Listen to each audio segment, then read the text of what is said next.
It's about that trust fund your grandfather left behind. You know, Katie's been absolutely devastated lately after a breakup, and she keeps saying she has to go to Europe to clear her head. So we decided we'll be using that money. Isn't it wonderful? My hand, which was holding a sandwich over my desk at the accounting firm, froze mid-bite. My mother had just said, without the slightest hint of guilt, that she was going to use the $25,000 trust fund my grandfather had left for me. I slowly set the sandwich down on the desk and, while forcing my voice to stay flat, asked, "What do you mean?"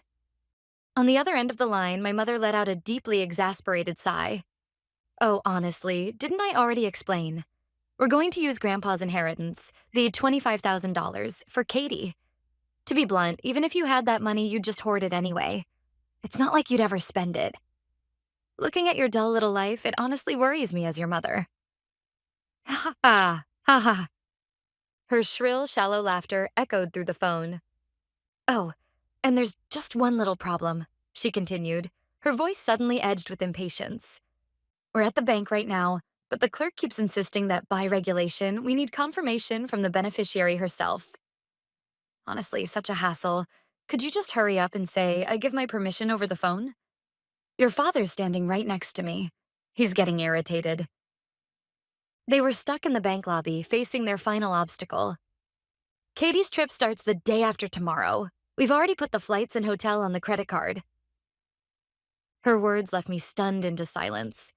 They had already counted money I hadn't even received yet as their own, gone ahead and booked everything, planning to cover the credit card bill with it. The sheer audacity and lack of planning were so unbelievable that my anger evaporated, replaced by a dry, almost hysterical urge to laugh. Without my consent, they couldn't get a single cent. The fact that they had called me as their last resort made one thing painfully clear. All the power was in my hands. I took a slow sip of my coffee. Strangely, my mind was perfectly calm. Tightening my grip on the receiver, I asked quietly, "Why does it have to be my money? If it's for Katie, why don't you take her with your money?" There was a brief pause on the line. My mother seemed momentarily at a loss for words, but she quickly recovered, launching into a shrill, hysterical tirade. "How can you say that when you know our situation? Besides, this is for your sake, too.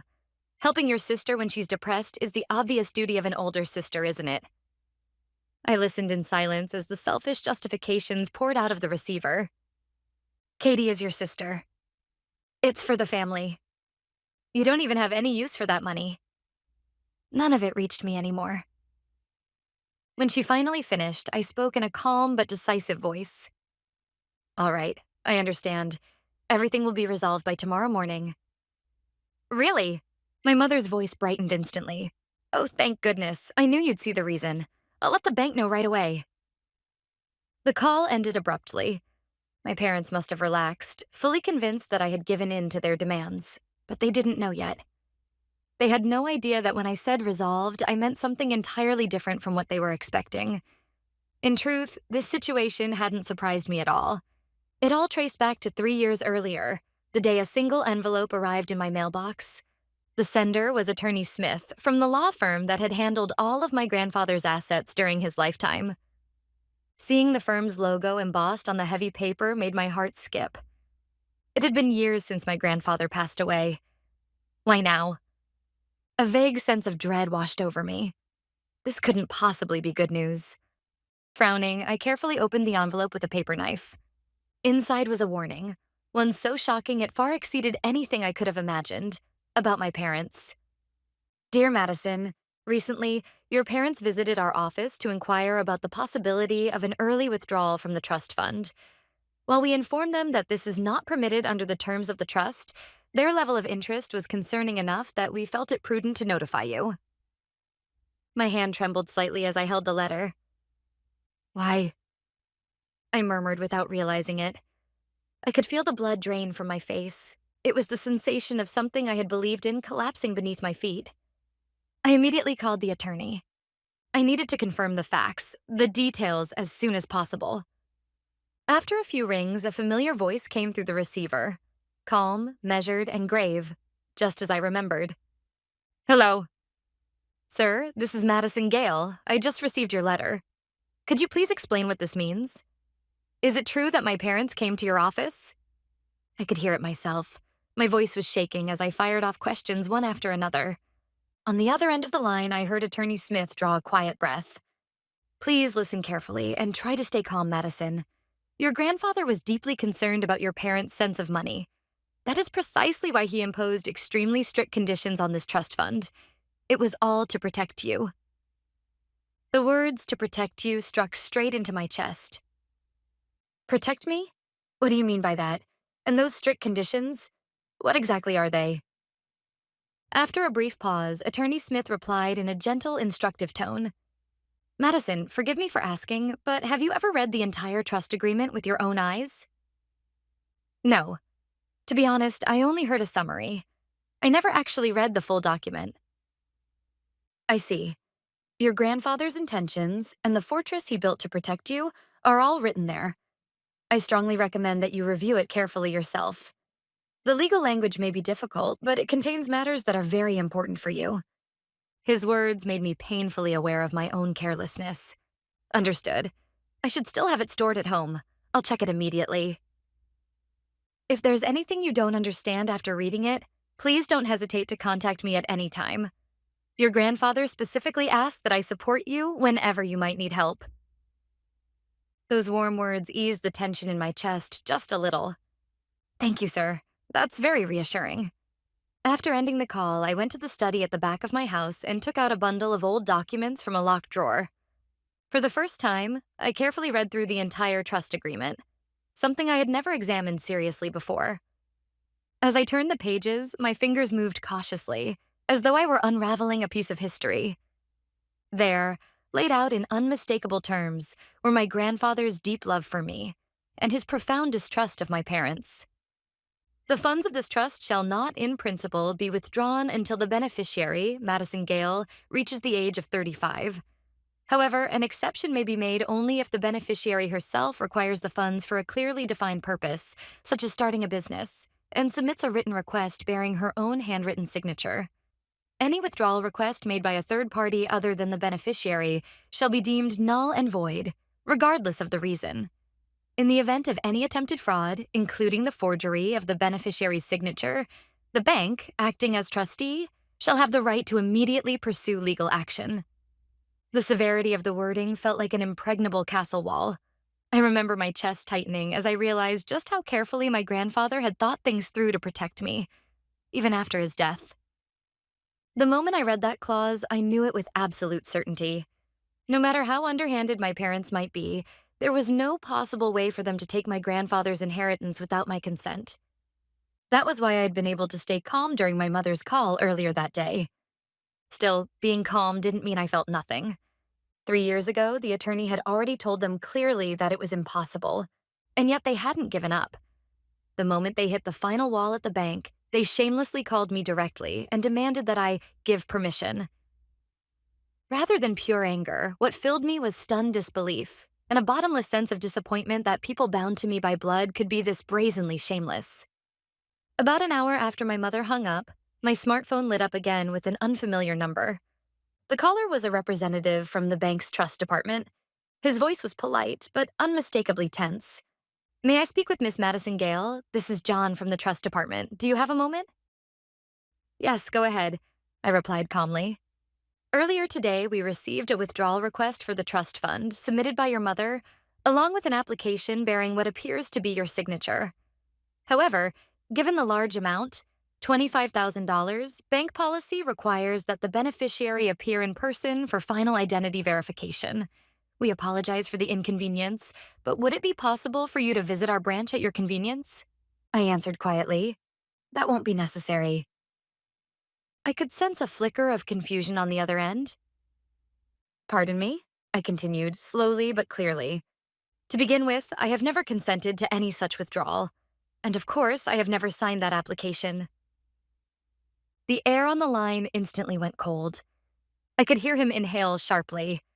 The purely administrative tone vanished from his voice, replaced by the taut professionalism of someone who had just grasped the gravity of the situation. I see. To confirm then, are you stating that the signature on the submitted document is not yours? That's correct. This is a fraudulent withdrawal request. Understood. Thank you for clearly confirming your intent. We will formally reject this application immediately. Additionally, since this involves the serious matter of signature forgery, we will report it to our legal department and take appropriate action at once. Please do, I said simply, and with that, I ended the call. The document bearing my signature that my parents had submitted had at that very moment transformed into irrefutable evidence of their own crime. A few days later, I woke up a little earlier than usual and took my time brewing a careful cup of coffee. Around then, my parents and Katie were probably rushing through their final preparations for the trip to Europe. Katie might have been standing in front of the mirror, posing in a brand new dress. My mother was likely saying cheerfully, "The bank paperwork is all taken care of. Now all that's left is to enjoy ourselves." While my father nodded in satisfaction, checking their passports over and over. In their minds, the $25,000 had already slipped neatly into their pockets, shining as a future filled with luxury and promises. But the moment when that sweet illusion would be shattered into pieces was already close at hand. The day before, I had asked Attorney Smith and the bank representative to send my parents formal notifications by certified mail. One envelope was thick and bore the bank's logo. Its heading read, "Important notice regarding the final decision on the trust fund withdrawal request." Inside, in cold, impersonal language, it stated that the request had been formally denied due to my explicit refusal. The withdrawal request has been rejected by the beneficiary. No changes have been made to the trust fund. And then there was the second envelope. Heavier still, stamped with the crest of Smith Law Offices. This one would be the decisive blow. Inside were enlarged photocopies of the forged Madison Gale signature from the application, placed alongside my genuine signature, accompanied by a summary of a handwriting analysis. And the enclosed letter stated the following. As outlined above, the act of forging the beneficiary's signature and attempting unauthorized access to trust assets may constitute the crimes of document forgery and attempted fraud under state law. Should we not receive contact from you within 7 days of receipt of this notice, we will have no choice but to consider all legal remedies available, including the filing of a criminal complaint as legal representatives of the beneficiary, Miss Madison Gale. These two letters proved, beyond any doubt, that the funding source for their poorly planned dream had been completely cut off. First, they would be forced to face the financial reality. Katie's dream trip to Europe would vanish the day before departure, along with the non-refundable cancellation fees for flights and hotels. And my parents would be confronted, in stark black and white print, with the possibility that they were not just parents who overstepped, but potential criminals who had tried to steal their daughter's money. Just as I expected, the storm hit shortly after 10 a.m. My once quiet smartphone suddenly began vibrating violently, as if screaming. The name on the screen was Katie. I simply looked at it and set the phone down on the table without answering. Seconds later, messages started popping up one after another. "Hey, Madison, what is going on? We got these weird letters from the bank and a law firm. Did you do something at the bank? Pick up the phone, Mom's panicking." As soon as Katie's frantic messages stopped, my mother started calling. The phone rang 10 times before switching to voicemail. 1 minute later, she called again. I ignored that too. After several more persistent calls, the phone finally went quiet, only to light up again with an incoming call from my father. Watching them take turns trying to reach me like a relay race was almost absurd. After a while, a notification appeared indicating I had a voicemail. Out of curiosity, I played it. The first thing I heard was my mother's hysterical, shrill scream. "Madison, what on earth did you do? What is this letter from the bank? The request has been rejected. What does that mean? Didn't you give permission? And what's this about the lawyer threatening to sue us? Are you trying to treat us like criminals? Explain yourself right now." Then came my father's voice, low and shaking with rage. "Madison, it's your father. What kind of sick joke is this? A lawyer? Criminal charges? Don't push it. Call this so-called lawyer immediately and make him withdraw this ridiculous notice. Do you hear me? This is an order. If you're really going to betray your own family..." The threat cut off mid-sentence. He had probably worked himself into such a fury that he couldn't go on. I quietly deleted the voicemail. Their voices had been soaked with panic, anger, and just a trace of fear. The fortress my grandfather had left behind was working perfectly. For the next several days, I ignored every attempt they made to contact me. Then, the day before the 7-day deadline set by the law firm, I received a call from Attorney Smith. "Madison, your parents contacted me," he said calmly. They were extremely frightened by the possibility of criminal charges. Unfortunately, I never once heard an apology directed at you. They kept repeating things like, "If Madison will forgive us, we'd like to resolve this quietly." And this is just a misunderstanding between family members. The moment I heard that report, the last remaining thread inside me snapped. Quietly. Completely. Maybe I had been holding on to a faint hope that they might say even a single word acknowledging their wrongdoing. But until the very end, they thought only of their own desires and self-preservation. I took a deep breath and then spoke in a voice hardened by resolve. "Sir, I understand. This is enough. I won't press charges against them, but in exchange, I want them out of my house." I could take them to court, but for what? Punishing them mattered far less than removing them from my life completely. And quickly. That was what truly mattered for my future. On the other end of the line, Attorney Smith fell silent, clearly taken aback. "Excuse me, Madison. Did you just say your house? What exactly do you mean by that? Are your parents living in your home?" There was genuine surprise in his voice, along with the need to confirm what he'd just heard. "Yes, they are." That question opened the floodgates. I began speaking about things I had never told anyone before, things even the attorney hadn't known. My parents started living in that house 4 years ago. My father lost his home after a failed investment and came to me in tears, begging, "Madison, please help us." I paused, lowering my eyes as memories from that time surfaced. On the other end, Attorney Smith said nothing. He simply waited. I agreed on the condition that it would be temporary, just until they got back on their feet. But they never kept that promise. They stayed there rent-free, as if it were their right. I've never once heard a word of gratitude. Anger and sadness bled into my voice. Before I knew it, my house had become their house. It became so unbearable that a year ago, I ended up renting a separate apartment and moving out myself. This time, Attorney Smith spoke, his voice heavier now, fully grasping the seriousness of the situation. "So you were effectively forced out of your own home?" "Yes," I replied, nodding weakly. I had a stable position at an accounting firm and was financially secure. That made me convenient for them. Now even Katie lives there as if it's completely natural. I continued. "I've told them over and over to leave. My father always says, 'Have you forgotten how we raised you?' My mother says, 'We're going through a hard time too.' Nothing but excuses. They never listen. I'm at my limit." The last words came out almost like a sob. After I finished, Attorney Smith was quiet for a moment. When he spoke again, his voice carried deep sympathy and firm resolve. "I understand everything. You've endured more than enough. I will support your decision with everything I have. Based on your wishes, I will draft a formal eviction notice from our law office. With my signature, James Smith, attached, its weight will be undeniable. They won't be able to dismiss it as mere stubbornness from their daughter." "Thank you, sir," I said, my voice trembling with relief and gratitude. "How long should we give them?" he continued. "Under state law, regardless of circumstances, a minimum notice period of 30 days is required for a formal eviction. Unfortunately, shortening that legally is extremely difficult." At the attorney's calm explanation, I bit my lip for a moment.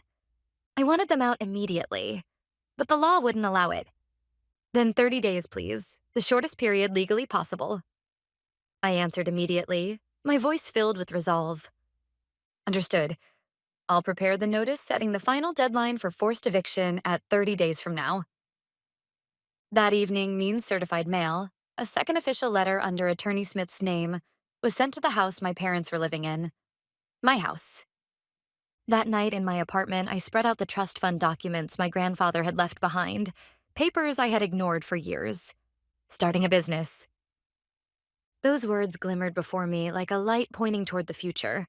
The night the second notice arrived was hell. My smartphone had ceased to function as a communication device. Calls rang every few seconds. Notifications flooded the screen. All of them were coming from my house. My mother's sobs, my father's shouting, and Katie's shrill screams piled up one after another in my voicemail. Madison, please think about this. Are you really going to throw us out? You ungrateful child. How dare you do this to your own parents? Was ruining my Europe trip not enough? You're really going this far? You're the worst. I didn't respond to a single one. The more I listened to their selfish anger and despair, the more foolish I felt for even briefly hoping to hear a single word of gratitude, for sparing them criminal charges. Instead of being thankful for the time they'd been given, they were simply enraged that their rights had been taken away. That fact proved once and for all that they were people beyond my understanding or empathy. I blocked all incoming calls and turned off notifications in every messaging app. Before cutting off all digital ties completely, I sent one final message to a group chat they could all see. Just a single sentence. The life and assets you mocked as plain and useless were, in fact, always perfectly protected, far beyond the reach of your dirty hands. Without waiting for a reply, I quietly blocked their phone numbers and email addresses, one by one. That ended the physical connection as well. The chains that had bound me for so many years were finally, completely severed. A month later, I stood at the airport holding a one-way ticket to Denver. The $25,000 trust fund my grandfather had left me had been officially withdrawn through Attorney Smith. On the application form, under purpose of withdrawal, I had written clearly, to establish an accounting consulting business in Denver. My new life in Denver felt like a rebirth. At the foothills of the Rocky Mountains, I opened a small office and started a business under my own name. Everything I had built over the years, my knowledge, my experience, and above all, a life free from being exploited by anyone, finally began to bear fruit. I found clients on my own, generated income through my own decisions, and built assets for my future. One day, several months later, Attorney Smith called me. He congratulated me on my fresh start, and before I even asked, he shared a few updates about my former family. Your parents were forcibly evicted by court officers. All of their furniture and belongings from your house are now being stored in a warehouse. But it seems they're already behind on the storage fees as well. He went on, having lost their home, my parents started living with Katie in a small, rundown apartment on the outskirts of town. I was told my father's chronic back pain had worsened due to stress, and my mother, having swallowed her pride, had started working part-time at a nearby supermarket. Then I quietly asked the most important question. What happened with the bank? Before I moved to Denver, the attorney and I had spoken with the bank's legal department. The bank had made it clear that, for the sake of its duty and reputation as a trustee, it could not overlook a criminal act like signature forgery. Even without my intention to press charges, there was a strong possibility the bank would act on its own. Attorney Smith answered gravely, Yes, just as we expected, the bank filed a formal report with the police. Your parents were recently questioned on suspicion of attempted fraud and document forgery. It's unlikely they'll avoid prosecution. Hearing that, I felt no shock. It was nothing more than the consequences of their own actions. They had tried to steal assets meant for their daughter's future, without a shred of guilt. They had sat comfortably atop their daughter's kindness, exploiting her existence for years. They had planted the seeds of their own downfall. All I had done was turn off the faucet they believed would supply them forever. I didn't push them off the cliff. They simply fell, pulled down by the gravity of their own greed and arrogance, meeting the fate they had earned. At that moment, I truly understood that the trust fund my grandfather left me had never been just $25,000. It was his final message to me. Madison, you deserve to live your own life. You were not born to be someone else's sacrifice. Stand on your own feet and pursue your dreams. Now, beneath Denver's clear blue sky, I am building my life with my own hands. My small accounting firm is steadily gaining clients. On weekends, I go hiking in the mountains, and I've found time to laugh with new friends.